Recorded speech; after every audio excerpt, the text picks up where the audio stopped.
We'll watch it on this one. I'm so mad. I'm so mad. It has nothing to do with the YouTube thing. I'm mad at this. This is disgusting. This is 100% the equivalent of like putting up, I'm straight up saying it. This is literally being like, yo, Adolf, come talk. Like, come talk, please, at the U.S. Congress. And it's wild that this was a bipartisan invite from Chuck Schumer, who like a month prior to this, prior to inviting him alongside Michael Johnson, Michael Penis, had literally said he's awful and we have to replace him with fucking Benny Gantz. So I got all the smoke today. You know, listen, we're gonna be Israel posting today. Okay, I'm gonna be talking about Israel. So I know that that's like something that a lot of fucking fair weather Democrats who only talk about, want to talk about progress, but never want to talk about this issue. You're going to hear a little bit about that, okay? So buckle in. Oh, bad news. What was the bad news? I mean, aside from this fucking warmongering piece of shit with an arrest warrant application out right now at the International Criminal Court speaking to the U.S. Congress, the other bad news is Kamala Harris is potentially looking into Pete Buttigieg. And that's horrible. That's like tomatoes. I'm throwing tomatoes, okay? Please don't do that. Please don't fucking do that. That's a horrible idea. Anyway, let's get started. Speaker of the House, Mike Johnson. Senator Ben Cardin. Minority Leader Hakeem Jeffries. Senate Majority Leader Chuck Schumer. Senate Minority Leader Mitch McConnell. Senators, members of Congress, distinguished guests. Mr. Speaker, I want to thank you for giving me the profound honor of addressing this great citadel of democracy for the fourth time.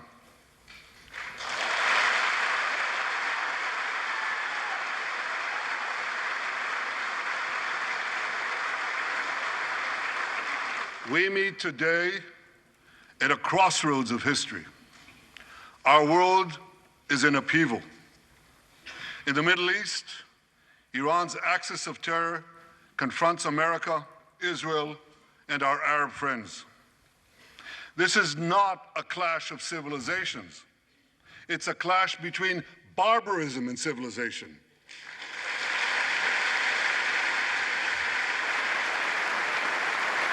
Gross, piece of shit. It's a clash between those who glorify death and those who sanctify life. Bro, dude, you are the barber. You are the barbarism. You are doing the barbarism. For the forces of civilization 40,000 in a conservative America estimate. and Israel must stand together.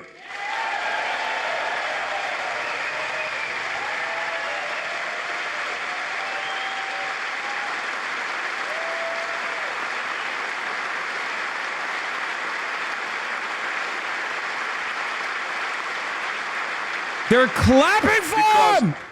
Because when we stand together, something very simple happens. We win, they lose.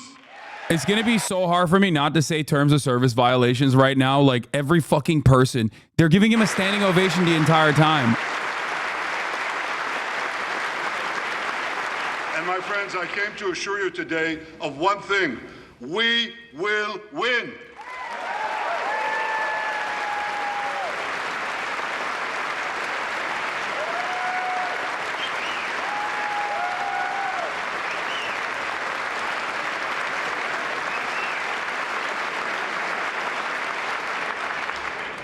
Ladies and gentlemen, like December 7th, 1941, and September 11th, 2001, October 7th is a day that will forever live in infamy.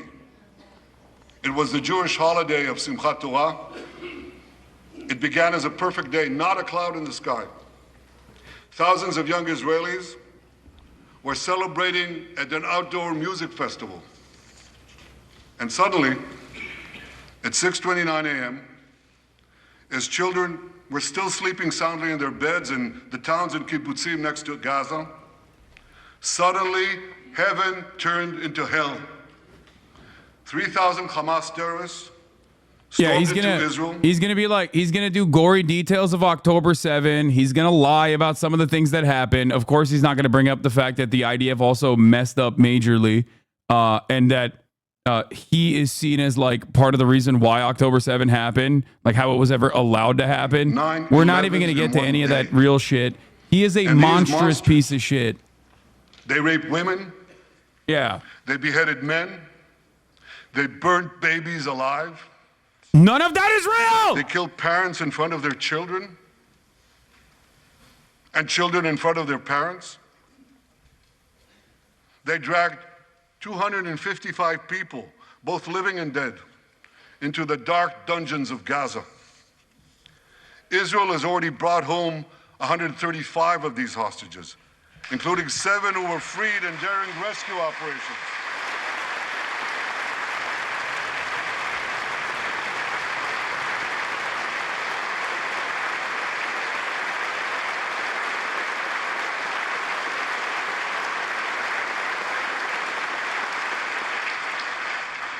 One of those freed hostages, Noor Gamani, is here in the gallery, sitting near my wife, Sarah.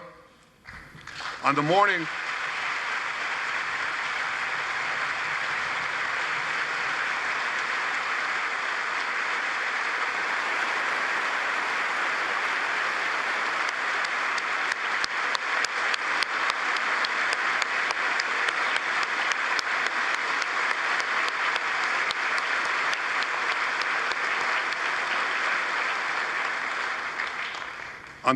of October 7th, the entire world saw Noah's look of desperation as she was violently abducted to Gaza on the back of a motorcycle. I met Noah's mother, Leora, a few months ago. She was dying of cancer. She said to me, "Prime Minister, I have one final wish. I wish to hug my daughter Noah one last time before I die." 2 months ago, I authorized a breathtaking commando rescue operation. Our special forces, including a heroic officer named Arnon Zmora, who fell in this battle. You guys are mentally ill. Noah and 3 other hostages. If you think we're mentally ill for saying that like a person who is designated as a war criminal, okay, who has been responsible for the death and destruction of an entire fucking area filled to the brim, an open air prison filled to the brim, 40,000 dead, the majority women and children. If we think that that guy is a piece of shit and that makes us mentally ill, then yeah, I guess we're fucking mentally ill. We're the ones who are mentally ill. You're right.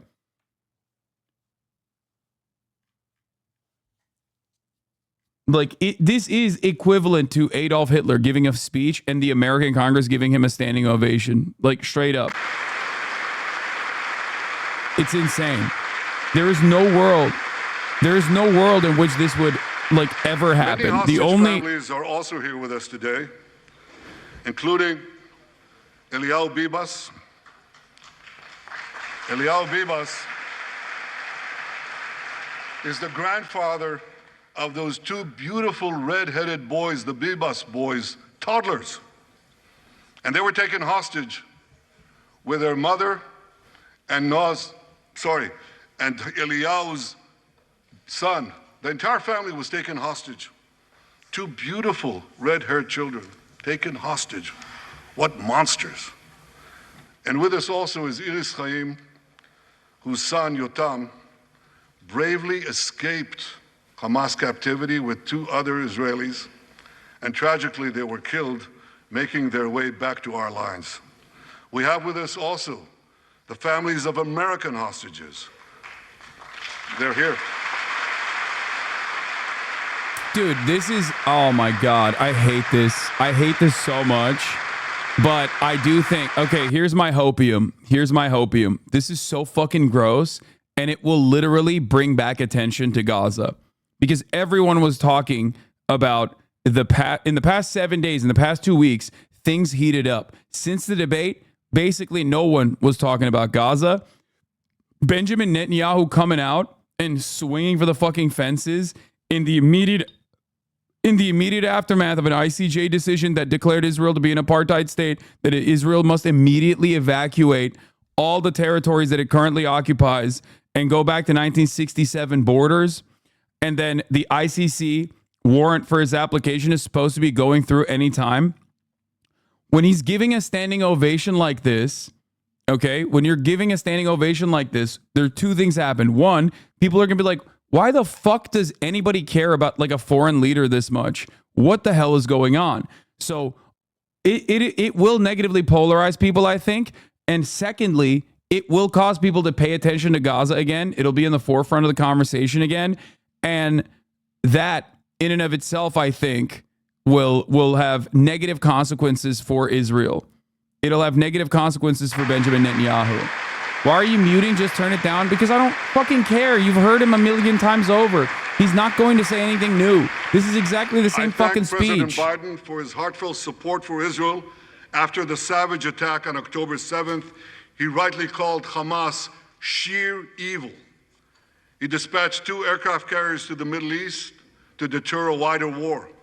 And he came to Israel to stand with us during our darkest hour, a visit that will never be forgotten.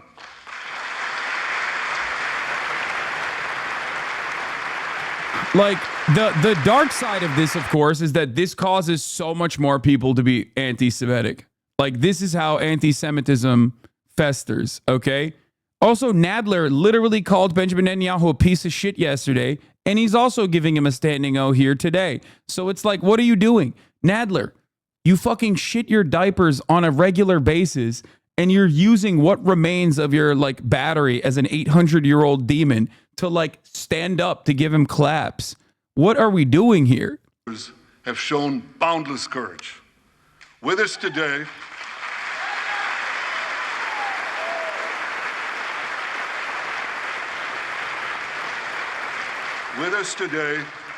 is Lieutenant Avichai Reuven.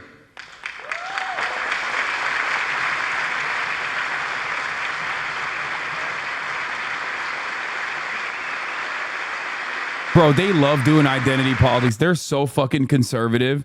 They're like, yeah, look, see, we have black people in the IDF, dude.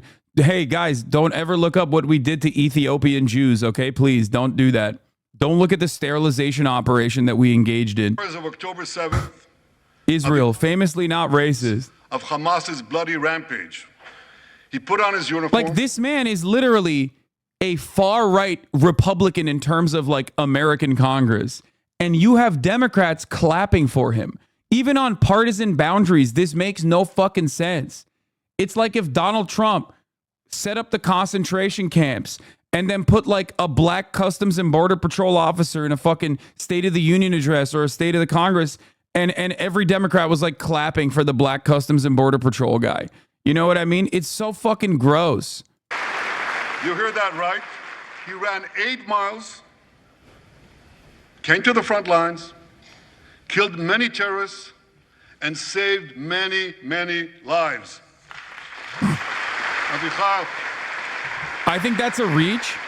You think that's a reach? Benjamin Netanyahu is a far-right, he is a far-right ultra-nationalist piece of shit. He is literally more bloody. His hands are more bloody than like the average Republican almost, okay? Obviously not. America loves doing war crimes as well. But like, he is, in terms of Israeli politics, a right-wing conservative. Okay? It's not a reach at all.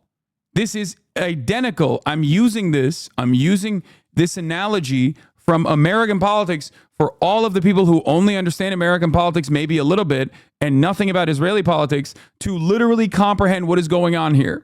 You have bipartisan support pretty much for this fucking far-right conservative who is actively murdering children and women, okay, who is a war criminal by international standards, and he is basically the far-right conservative of his own fucking country, that where, you know, the only people to the right of him are just like literal Nazis, Jewish power party, like white power, okay, straight up, okay? And you have people wearing IDF dog tags in Congress. You have people giving him a standing O. Like the equivalent would literally be having someone from the having Donald Trump talk about how wonderful it is that, you know, they're murdering all the migrants in concentration camps or some shit, and then and then point to like Customs and Border Patrol officers that are participating in that project, and have Democrats go, "Thank you, sir. You're right. You really fucking restored this nation to peace and prosperity." He was wounded in battle while protecting his fellow soldiers from a grenade. He lost his right arm and the vision in his left eye. Look at this piece of shit. Oh, now he's in a fucking suit. I hate this fucking monster. Within a short time, Asa will soon return to active duty as a commander of a tank company.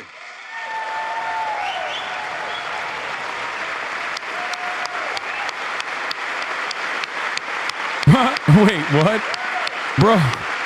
Bro doesn't have one arm. What do you mean he's going to be a commander? Are they that fucking low on resources? That's crazy, dog. That's crazy, dog. I just learned there is a fourth hero here, Lieutenant Jonathan Ben Chamo, who lost a leg in Gaza and continued to fight. He's like, you guys don't understand. We literally are running out of people. We're running out of people. We're running out of tanks. We're running out of people. Please.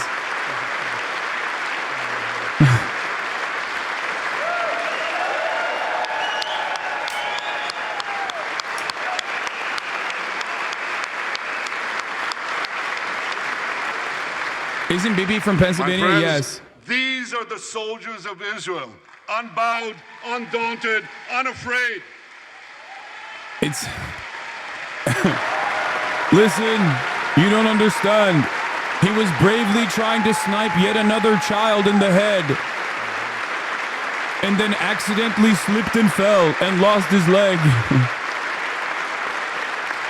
As the Bible says, Am kelavi yakum. They shall rise like lions. They have risen like lions. The lions of Judah, the lions of Israel.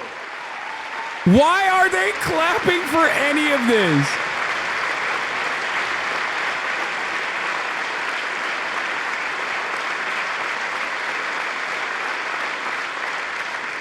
Ladies and gentlemen, the men and women of the IDF come from every corner of Israeli society, every ethnicity, every color, every creed, left and right, religious and secular.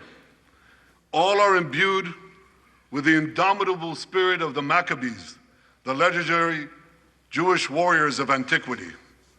With us today is Yechiel Leiter, the father of one of those Maccabees. Yechiel's father escaped the Holocaust and found refuge in America. As a young man, Yechiel moved to Israel and raised a family of 8 children. He named his eldest son, Moshe, after his late father. Moshe became an exemplary officer in one of our elite commando units. He served with distinction for 2 decades while raising 6 beautiful children of his own. On October 7th, Moshe volunteered to return to combat. 4 weeks later, dude, he was killed when a booby-trapped mine exploded in a tunnel shaft right next to a mosque.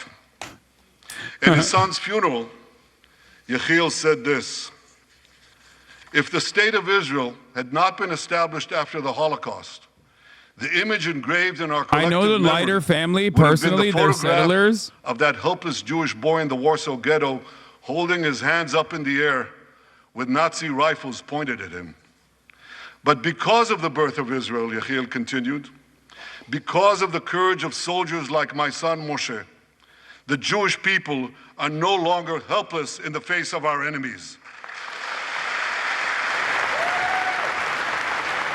Escape the Holocaust just to be abandoned by Israel and have the genocidal state brainwash his son and then lose them to Israel's genocidal operation? I know.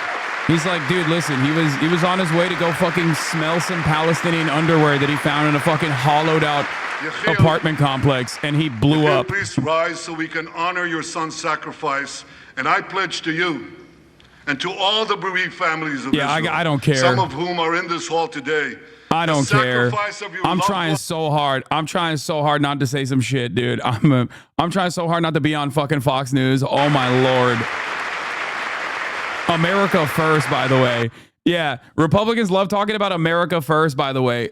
There is no world. I don't think that actual Republicans that aren't like the psychopathic biblical evangelical Protestants that think like Israel is going to bring about the rapture, outside of those guys, I don't think any Republican listens to this fucking rabid, monstrous piece of shit and watch their representatives and watch their senators get up and give more of a rabid applause to a foreign nation's leader than their own president when their own president fucking speaks, okay? This is a more rabid audience, a more bipartisan audience than when a Democratic president addresses Congress, than when a Republican president addresses Congress. This is incredible, okay? This is incredible shit. There is no better representation that America is completely bought and sold to corporate interests, that American Congress is completely bought and sold to whatever our foreign policy is going to be in the Middle East, than what you are experiencing right now. Okay? There is no way. I do not believe that like Republicans in fucking Alabama that aren't like super invested in this televangelist narrative of the rapture coming are going to look at this and go, wow, I really love that my congressperson is out there clapping like a fucking seal when this guy is saying like, we have to defend Israel. It's the most important state. Like, no shot. No fucking shot, dude.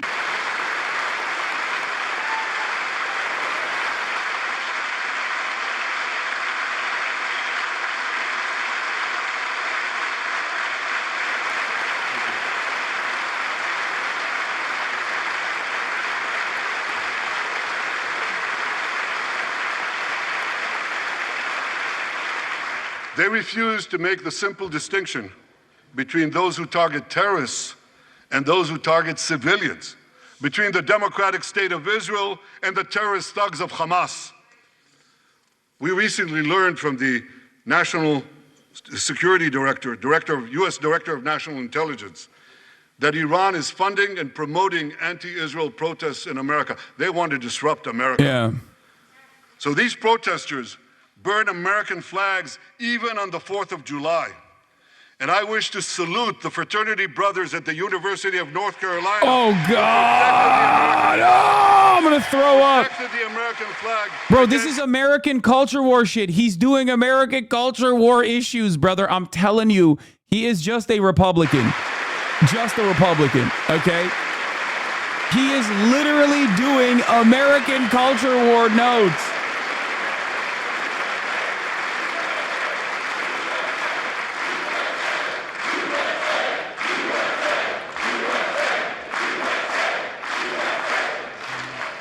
For all we know, yeah, Iran clapping is USA to Israel's prime minister is so fucking funny. Yeah, no, totally. But they're there. Hey man, I don't know how y'all do it in Israel, but we got a thing called free speech here, okay? It's motherfucking America. This shit ain't Israel, okay? You can't fucking complain and cry about what is done to the American flag. Suck my fucking dick. You have officially it's called the First become Amendment. Iran's Constitutionally idiots. protected too, bitch. Bitch ass. He's making me...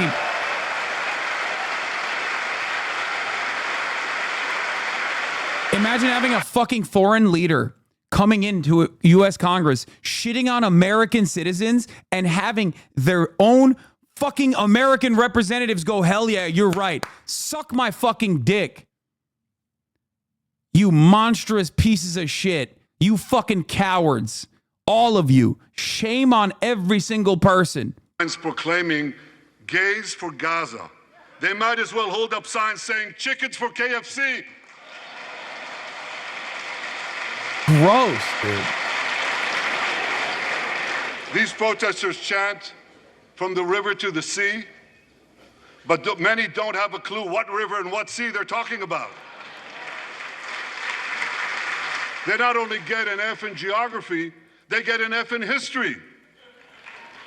They call Israel a colonialist state. Don't they know that the land of Israel is where Abraham, Isaac, and Jacob prayed, where Isaiah and Jeremiah preached, and where David and Solomon ruled?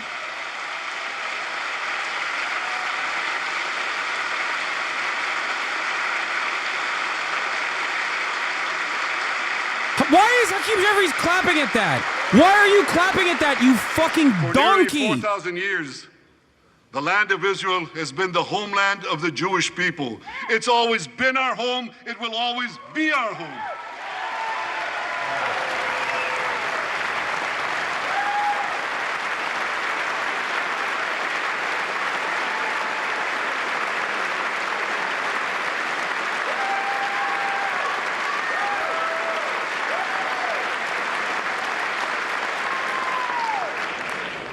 It's not only the campus protesters who get it wrong. It's also the people who run those campuses. 80 years after the Holocaust,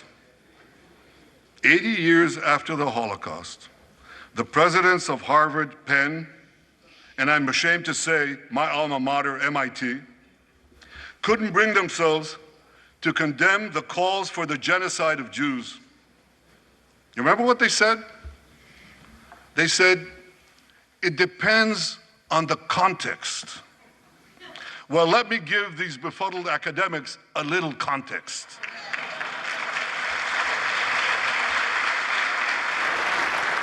Anti-Semitism is the world's oldest hatred.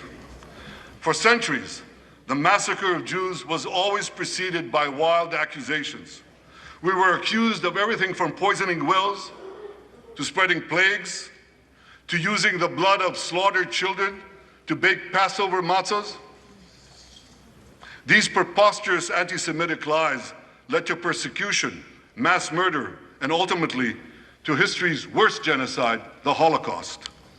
Now, just as malicious lies were leveled for centuries at the Jewish people, malicious lies are now being leveled at the Jewish state.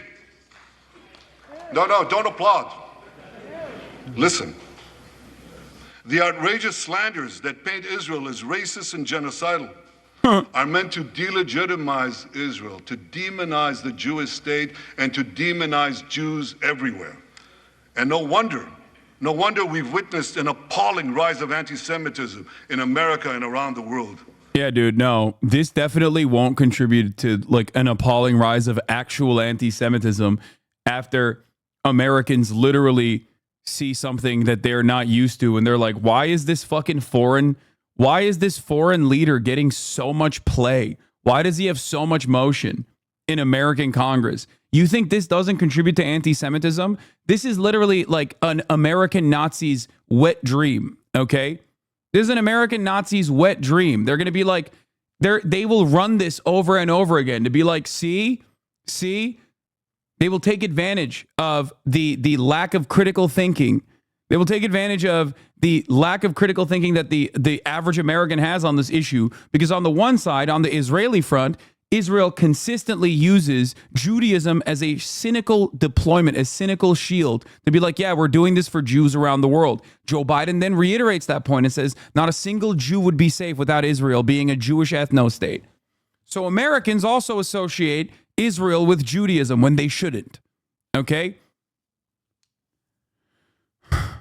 But there is no greater way to make that argument like, oh, see, look, Jews control the media. Jews control the fucking Congress. Like, look at this. Is exactly what Nazis are going to say over and over and over again, especially as these fucking dickheads are giving him a standing ovation. Aren't getting enough food. It's not because Israel is blocking it. It's because Hamas is stealing it.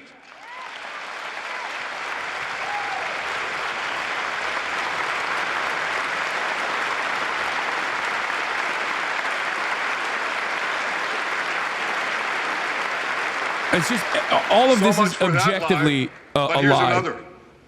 The ICC prosecutor accuses Israel of deliberately targeting civilians. What in God's green earth is he talking about? The IDF has dropped millions of flyers, sent millions of text messages, made hundreds of thousands of phone calls to get Palestinian civilians out of harm's way.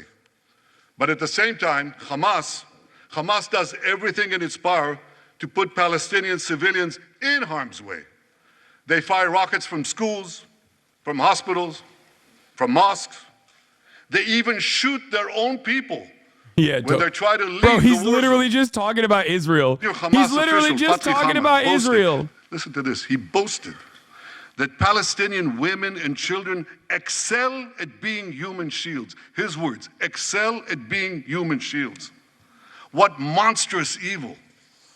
For Israel, every civilian death is a tragedy. For Hamas, it's a strategy. They actually want Palestinian civilians to die so that Israel will be smeared in the international media and be pressured to end the war. Bro's like, we just can't stop killing Palestinian babies, okay? We won't stop. We can't stop. And Hamas loves it. They take advantage of our fucking unimaginable violence. And the worst part about killing all of those Palestinian babies is that we look bad. People go, hey, man, why are you killing so many babies? It's really fucked up.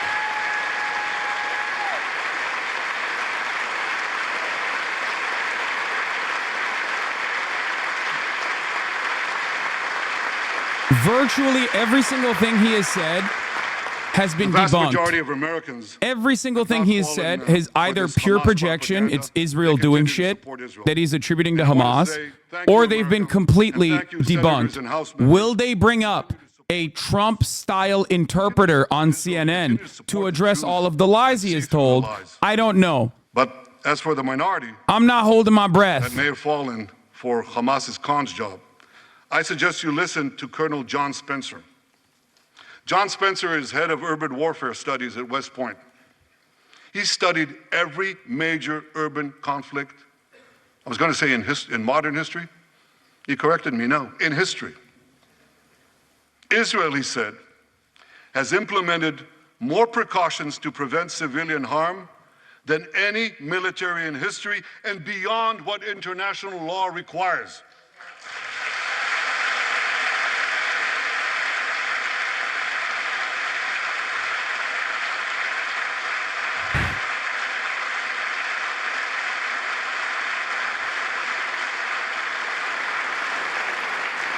That's why, despite all the lies you've heard, the war in Gaza has one of the lowest ratios of combatants to non-combatants casualties in the history of urban warfare.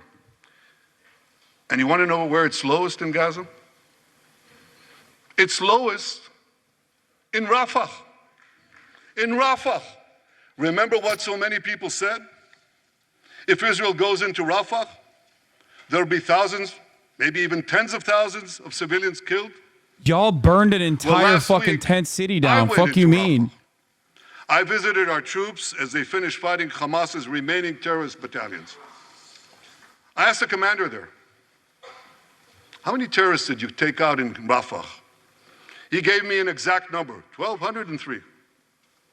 I asked him, how many civilians were killed? He said, Prime Minister, practically none, with the exception of a single incident where shrapnel from a bomb hit a Hamas weapons depot and unintentionally killed two people. Two to three civilians do not die for one Hamas terrorist. None. That's not even true. Why? Because Israel got the civilians out of harm's way, something people said we could never do, but we did it.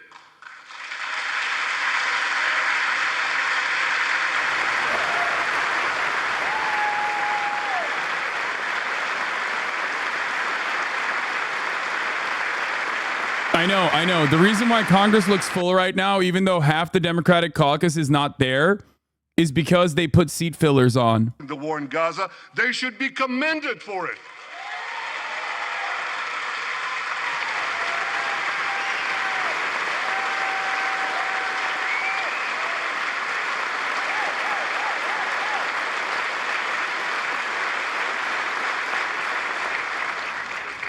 I want to thank all of you here today who forcefully opposed the false accusations of the ICC and stood up for the truth. These lies are not only libelous, they're downright dangerous. The ICC is trying to shackle Israel's hands and prevent us from defending ourselves. And if Israel's hands are tied, America is next. And I'll tell you what else is next. The ability of all democracies to fight terrorism will be imperiled. That's what's on the line. So let me assure you, the hands of the Jewish state will never be shackled. Israel will always defend itself.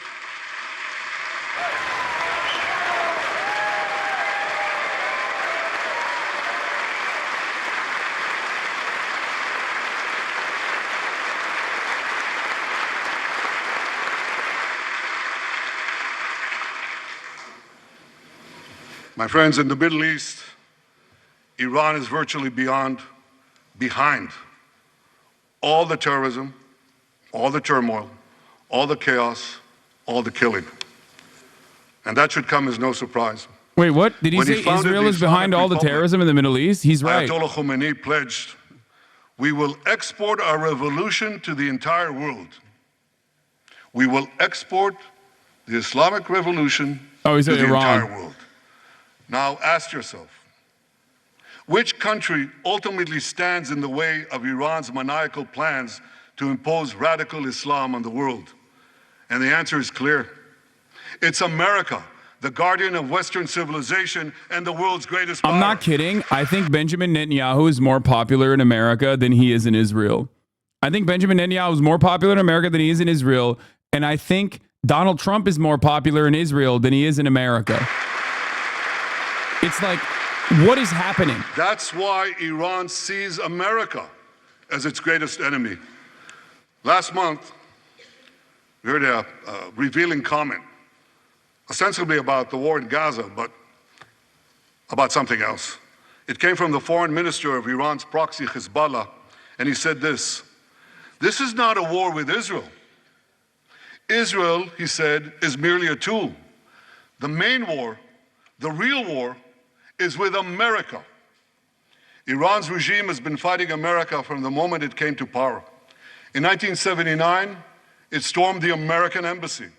It held scores of Americans hostage for 444 days. Since then, Iran's terrorist proxies have targeted America in the Middle East and beyond. In Beirut, they killed 241 U.S. servicemen. In Africa, Netanyahu claims civilian casualties amount to practically none. He says Israeli force should be commended for the number of civilians killed. And kill thousands of American soldiers. Okay, let's see if they keep that energy. In America. Why is chat so anti-American? Dude, that's so funny that you're saying that. Like, because we're not dick riding a fucking foreign nation.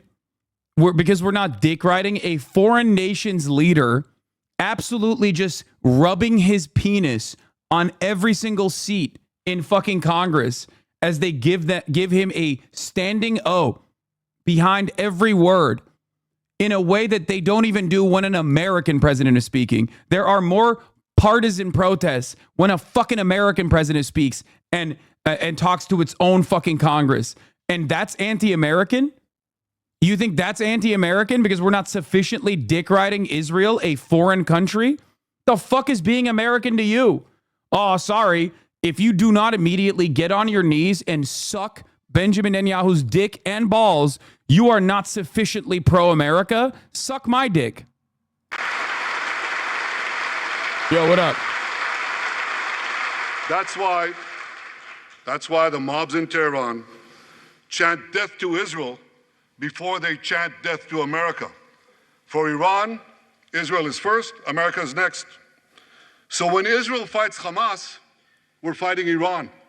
When we fight Hezbollah, we're fighting Iran. When we fight the Houthis, we're fighting Iran. And when we fight Iran, we're fighting the most radical and murderous enemy of the United States of America. And one more thing.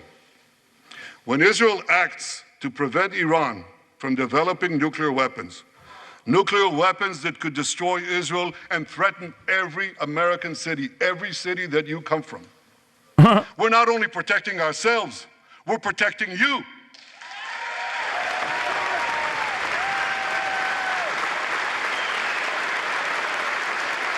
Yeah, Iran is going to invade America any day now, guys. Any day now.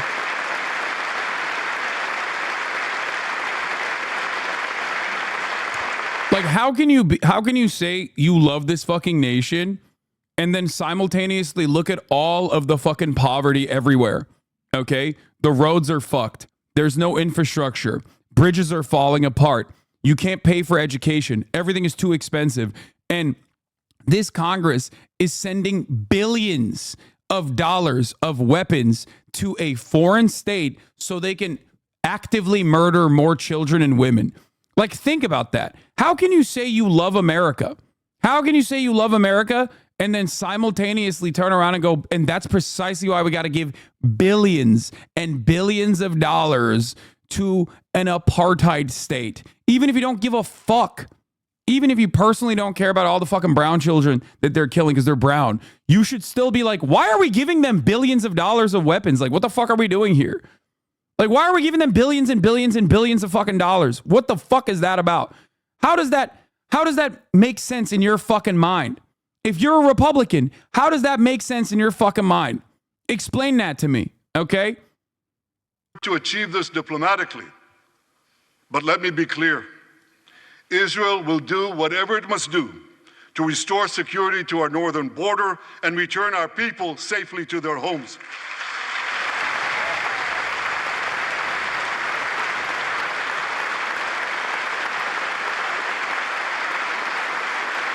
And before people start chirping about like, oh, see, America's controlled by Jews, you know who's getting fucking arrested outside of these halls right now? Jews, motherfucker. You know who got arrested yesterday?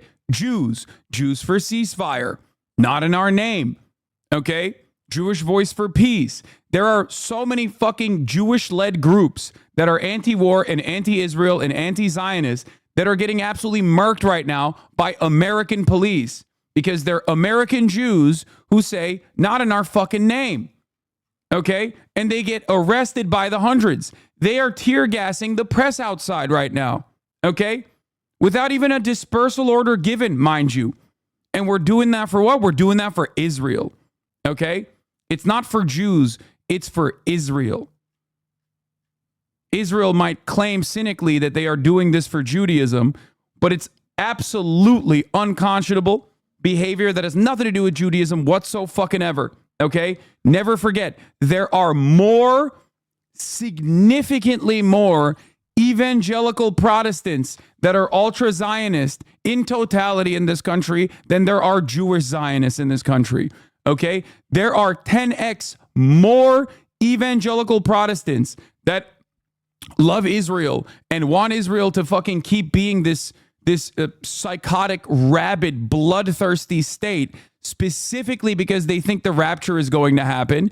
10x the number of Jews in totality, as a matter of fact. Okay? Anti-Zionist Jews and Zionist Jews combined do not even make 1/10 of the number of evangelical Protestant Christians who are rabid ultra-Zionists in this country. Okay?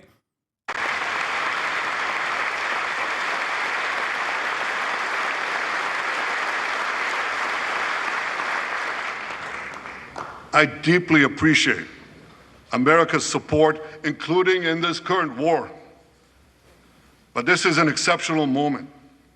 Fast-tracking U.S. military aid can dramatically expedite an end to the war in Gaza and help prevent a broader U.S. war Capitol in the Middle Police East. arrest Jewish activists calling for In World Israel War arms II, embargo. This happened yesterday. As Britain fought on the front lines of civilization, Winston Churchill appealed to Americans with these famous words. Hundreds of them. Give us the tools and we'll finish the job.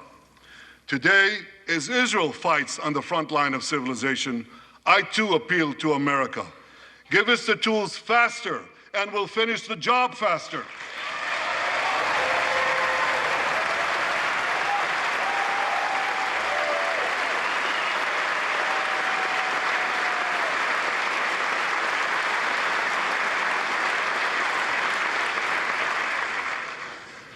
My dear friends, the war in Gaza could end tomorrow if Hamas surrenders, disarms, and returns all the hostages. Look at that. Netanyahu's giving a smug-ass speech in Congress. Karmit Palti-Katzir, whose father and brother were murdered on October 7th and her mom kidnapped, is arrested by Capitol Police for wearing a shirt demanding Netanyahu seal the deal. Like, there are Israeli... But if they don't, there are Israeli-American Jews until who we are destroy literally Hamas's there to military protest Benjamin capability. Netanyahu, whose fucking family members have been killed on October 7, and they're protesting Netanyahu, and we're arresting them. Okay? We are so fucking cucked, dude.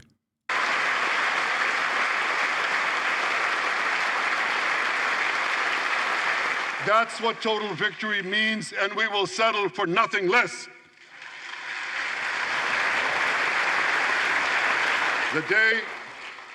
The day after we defeat Hamas, a new Gaza can emerge. My vision for that day is of a demilitarized and de-radicalized Gaza. Israel does not seek to resettle Gaza, but for the foreseeable future, we must retain overriding security control there to prevent the resurgence of terror, to ensure that Gaza never again poses a threat to Israel.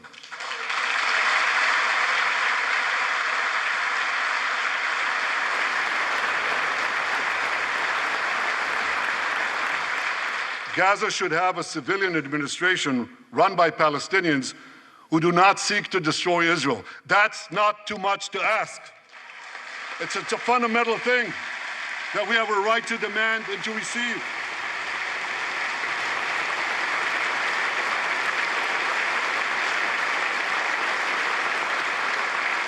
A new generation of Palestinians must no longer be taught to hate Jews, open the gate, but rather to live in peace with us. and you can put the car in.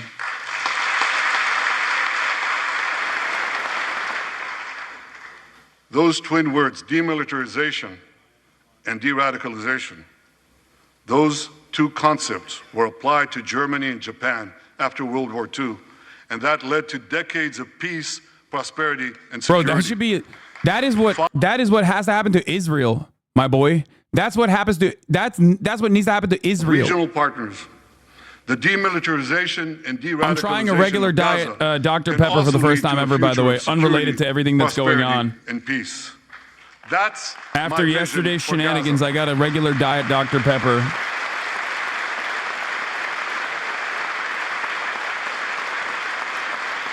Now here's my vision Not sure if I like it. for the broader Middle East. It's also It's shaped fine. in part by what we saw in the aftermath of World War II. After that war, America forged a security alliance in Europe to counter the growing Soviet threat. Likewise, America and Israel today can forge a security alliance in the Middle East to counter the growing Iranian threat. All countries that are at peace with Israel and all those countries who will make peace with Israel should be invited to join this alliance. We saw a glimpse of that potential alliance on April 14th. Led by the United States, more than half a dozen nations worked alongside Israel to help neutralize hundreds of missiles and drones launched by Iran against us. Thank you, President Biden, for bringing that coalition together.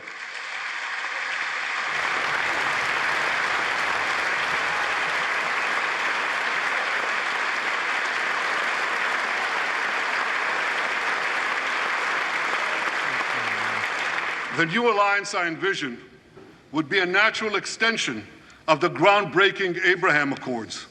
Those accords saw peace forged between Israel and 4 Arab countries, and they were supported by Republicans and Democrats alike. We could call, I have a name for this new alliance. I think we should call it the Abraham Alliance.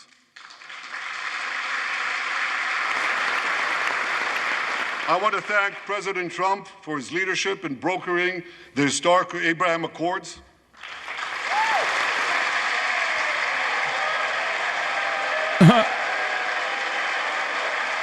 Turns out the real unity ticket was Benjamin Netanyahu.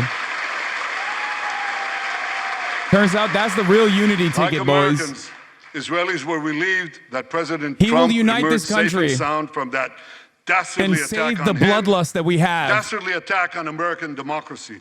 There is no room for political violence in democracies.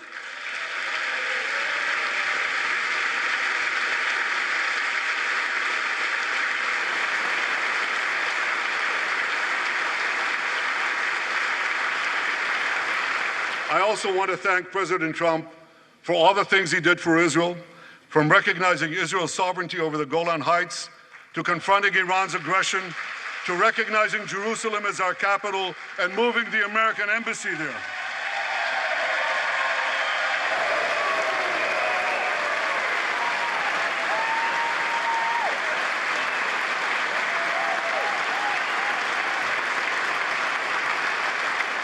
That's Jerusalem, our eternal capital, never to be divided again.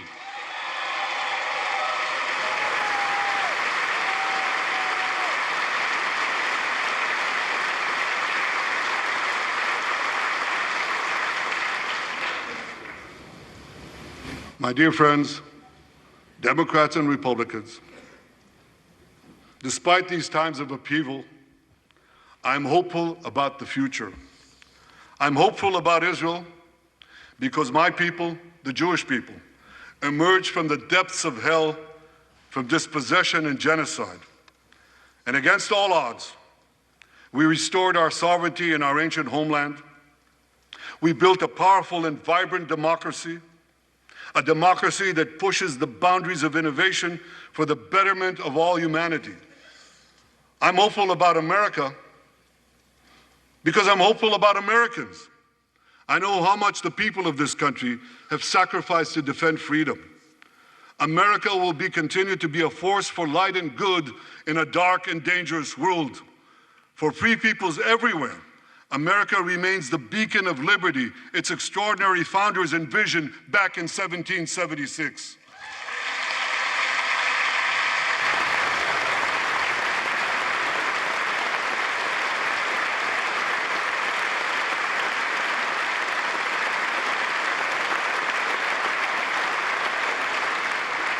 Working together, I'm confident that our two nations will vanquish the tyrants and terrorists who threaten us both. As Israel's Prime Minister, I promise you this: no matter how long it takes, no matter how difficult the road ahead, Israel will not relent, Israel will not bend. We will defend our land, we will defend our people, we will fight until we achieve victory. Victory over liberty, rather victory of liberty over tyranny, victory of life over death, victory of good over evil. That's our solemn commitment.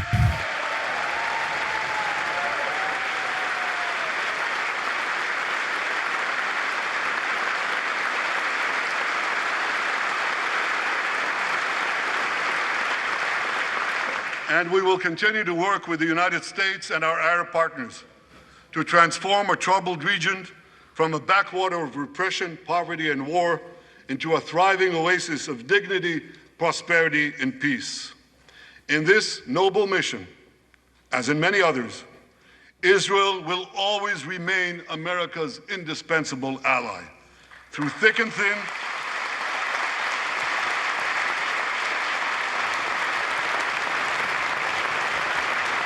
here's the latest polls. Trump voters, the Israeli 60. What the fuck is this? Fuck!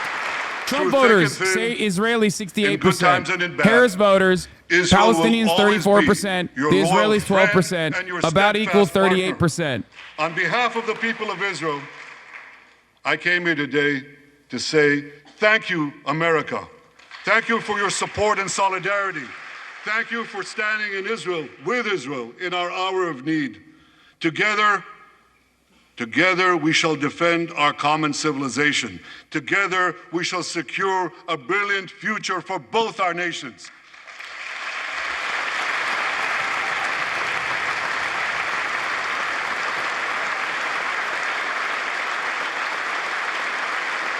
May God bless Israel, may God bless America, and may God bless the great alliance between Israel and America forever.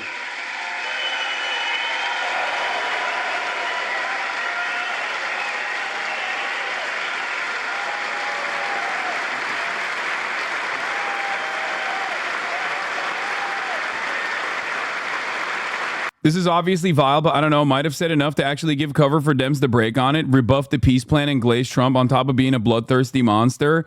If the Democrats, which, by the way, in both the Senate and the House, almost the majority of the Democratic caucus did not attend this speech. They are either openly boycotting it or simply not attending it. Okay? This is very important to understand.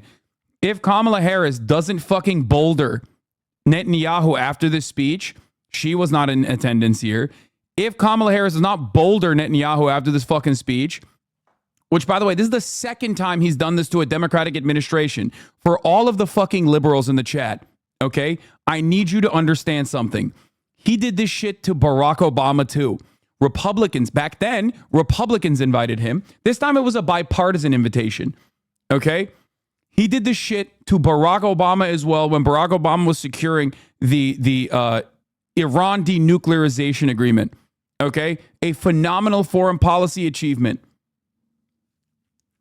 If this level of disrespect is not even addressed on partisan lines, okay? Not even on a moral quandary, not even on moral boundaries, not even on like, oh, it's unconscionable that this guy is a fucking bloodthirsty war criminal. Not even on those lines, but simply on partisan lines. The disrespect, the gall, the audacity that you could just sit there, be the biggest welfare state on the fucking planet, okay, and then go up to daddy and spit on daddy's face like this? No more. No more, dude, okay? No fucking way, no how. The notion that he gets to... That stands into contrast. I want to see what the media coverage is going to look like on CNN, but the notion that like he gets to do this shit on the air here, some of them are Jewish, some of them focusing their criticism on Israeli policy, not on Israel's right to exist as a state. He deflected a whole host of criticisms. Yeah, 58 members of Congress skipped Netanyahu's speech. More members skipped it this time around. He says that if Palestinians are not getting enough food, that is not Israel's responsibility or fault. He blames it purely on Hamas. We should note that aid groups have said that Israel has made it very hard to get not just food, but address that shit. Call that shit out. Gaza, and that right now we're seeing levels of starvation. I'm telling you, dude. I'm telling you, this is going to have backlash. This is going to negatively polarize people, I think. This is going to make people recenter their focus on Gaza. Kamala Harris has a phenomenal opportunity to change the narrative on the Democratic Party's allegiance to Israel. Okay? Kamala Harris needs to fucking ride this and at least on the messaging front come out way strictly, way more strict on US Israel. Military commanders themselves. Kamala Harris has to go fucking maybe not balls to the wall because that requires political bravery. I don't think she has it. U.S. President Joe Biden at times and Kamala Harris now, Vice President, of course, now the presumptive Democratic nominee for president. Two other bits of news from his speech. He used this language when describing Israel's intentions as regard the Iranian nuclear program. He said that when Israel acts to prevent Iran from getting nuclear weapons, he said when, not if. Quite a public commitment, it seemed, to potential Israeli action, perhaps military action against Iran's nuclear program. And 2015, 50 Dems in Congress boycotted the speech. Today it was 136 Democrats. Netanyahu and AIPAC are losing the Democratic Party. Or resettle, but he said that Israel must retain what he described as overriding security control there for the foreseeable future. A strident speech, one that received a tremendous amount of applause from the Republican side of the chamber. There were a number of moments there during some of those lines when you could see on the Democratic side of the chamber Bernie boycotted, that they were yes, not standing and not applauding his comments. Our panel is with. Yeah, Hakeem Jeffries was clapping too, though. That piece of shit. That fucking piece of shit. Anyway, clapping. You'll be clapping at the top of the hour if you are already subscribed, because you won't be seeing those fucking ads. If you want to be a part of the people that don't see the ads and actually have an uninterrupted broadcast experience, then subscribe for $6 or for free with a Twitch Prime. Parties in this country, or even to others on the Palestinian side. Yeah, I hope John Fetterman drives him the dinner. I hope John Fetterman is driving the car with Benjamin Netanyahu. That'd be awesome, M. HUD. You're right. Here's the 3-minute ad break now. Well, I think, Jim, this is... I'm sorry I didn't give the best possible fucking ad break segue right now. I'm a little heated. I'm a little emotional.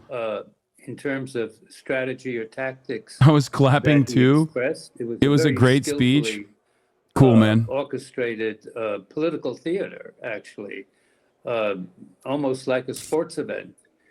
We win, you lose. He's not wrong, but he's on the side in of death most the law. What are you applause talking about? lines. What disappoints me a great deal, again, is that Netanyahu framing the existential threat to Israel as only Iran. Iran is obviously a threat to Israel, to the region. We know that. But Iran is a nation state and will have to be dealt with as a nation state in conflict and in conflict resolution. But in my eyes and in the eyes of No, many people, they were trying to do a Israelis and double debate, even though I already run the ad break. throughout the world, one can make the argument that the real existential threat to a democratic Jewish state called Israel is the Palestinian issue. Because in between, and Netanyahu mentioned between the Jordan River and the Eastern Mediterranean Sea, well, let me put it in this reference point. In between the Jordan River and the Eastern Mediterranean, there are approximately